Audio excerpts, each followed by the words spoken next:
Welcome to the channel Learning Literature with Ovia. இந்த வீடியோவில் Robert Frost எழுதின stopping by woods on a snowy evening அப்படின்ற போயமோட சம்மரியை பார்க்கலாம். ராபர்ட் ஃப்ராஸ்ட் 1874லேருந்து 1963 வரையிலும் வாழ்ந்த American writer. Boy's Will, North of Boston, New Hampshire இதெல்லாம் அவரோட நோட்டபிள் ஒர்க்ஸ். இந்த போயம் 1922 எழுதப்பட்டு 1923 நியூ ஹாம்ஷயரில் பப்ளிஷ் பண்ணப்பட்டிருக்கு.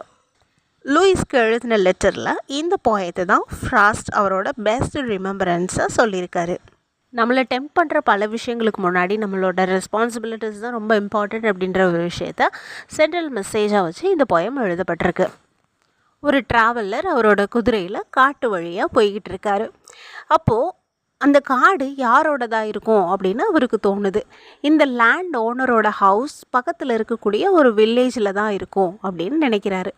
அவர் நிற்கக்கூடிய அந்த இடம் ரொம்ப இருட்டாக இருக்குது. அது ஒரு ஈவினிங் டைம், பனி பொழியக்கூடிய வின்டர் சீசன். அது நான் எங்கே நின்று அவரோட லேண்டை பார்த்துட்ருக்கிறது அவருக்கு தெரியாது. ஏன்னா இந்த பகுதி ஃபுல்லாக அப்படியே ஸ்னோவால் மூடப்பட்டிருக்கு.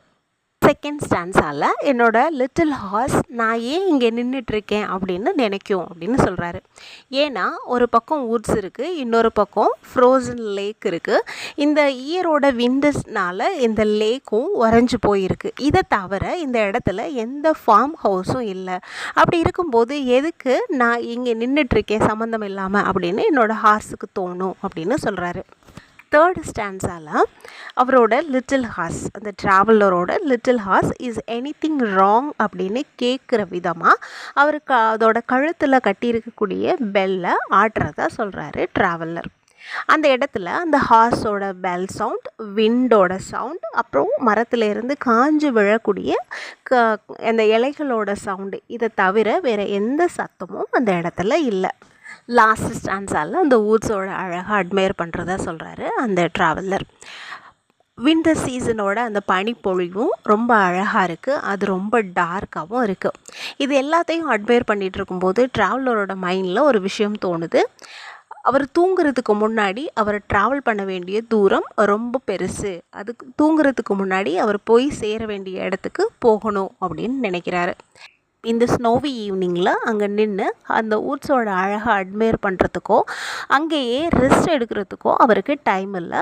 அவர் போய் சேர வேண்டிய தூரம் ரொம்ப அதிகமாக இருக்குது அப்படின்னு சொல்கிறாரு. இதில் ஒரு மெட்டஃபர் யூஸ் பண்ணியிருக்காரு Robert Frost. And miles to go before I sleep அப்படின்னு. இங்கே ஸ்லீப் அப்படின்றது டெத் அப்படின்ற இன்னொரு விஷயத்தையும் பற்றி பேசுது. ஒவ்வொரு மனுஷனுக்கும் அவரோட டெத்துக்கு முன்னாடி அவன் செய்ய வேண்டிய கடமைகள் அப்படின்றது நிறையாவே இருக்கும் அப்படின்றத இந்த போயம் சொல்லுது. இந்த போயமோட சம்மரி உங்களுக்கு பிடிச்சிருந்ததுன்னா லைக் பண்ணுங்கள், ஷேர் பண்ணுங்கள், மறக்காமல் சேனலுக்கு சப்ஸ்கிரைப் பண்ணுங்கள். தேங்க்யூ.